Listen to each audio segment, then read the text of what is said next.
Hi again guys, and welcome to what is in effect the confirmation video from Gran Turismo and Polyphony themselves in the form of a new trailer for the upcoming 1.11 patch on GT Sport. A video which of course I covered last week, my predictions of what the 10 silhouettes were going to be, and it was almost a perfect 10. I'm going to say a 9.5, at least a 9 out of 10, because one of the cars which I said was a first generation GT40 actually turned out to be the 2006 Ford GT, which some of you guys did call in the comments, so well done for that. But I'm still happy that it was a Toyota 2000 GT, a Toyota FT1, a McLaren F1, etc, etc.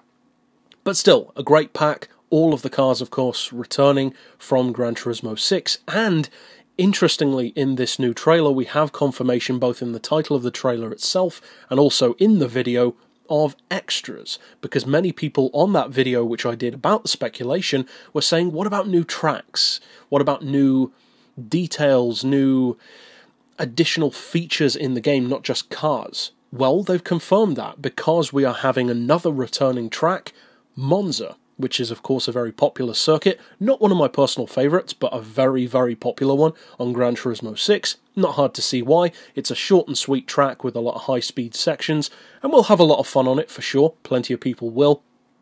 And interestingly, 6 new track variations on Lake Maggiore, which is interesting because I personally like that track. It's a pretty good circuit for LMP racing, so seeing those undoubtedly shorter variations of the circuit will be interesting to see.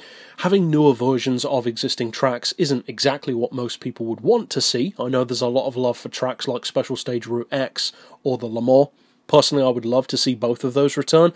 As I've said before, I do believe that Le Mans will return, very strongly so. It is, after all, already in Scapes, so it's not that much of a stretch. As far as Route X, though, as much as I would love it to come back, I strongly doubt that it will, because GT Sport just isn't about top-end speed.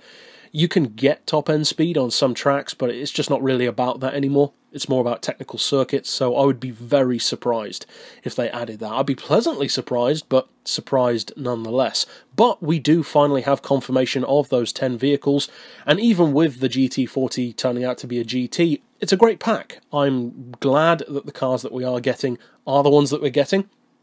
And of course the standout of the pack is the same standout that was the title and the thumbnail of my prediction video, the Supra. To finally have a premium Supra is a big deal.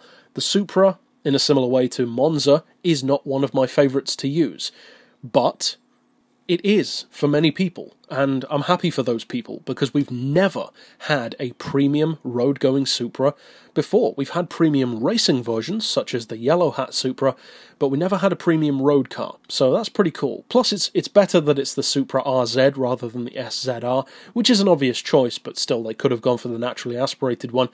It is looking, I think, to be a good update. I know many people want to see other things, people putting cars that they want down in the descriptions. Of course, I understand all of that, but writing that in the description of a video isn't going to change what the pack is. This is what it is, and that's what we've got. So although we can always say that we want other things, of course, I want to see the Renault Espace F1 come back. That doesn't mean it's going to happen anytime soon, but I still want it to.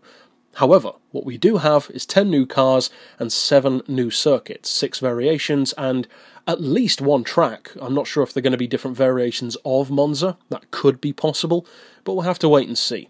So, of course, if you want to see that original trailer, there is a link to it in the video description below, where you can see it basically just with the music. That's the main difference. But of course, if you want to see new news, reviews for all of these cars, tuning for the Supra in particular, but for others as well, maybe even some rivals matches, then of course, hit sub down below to see those as soon as they're released. But for now, as always, thanks for watching.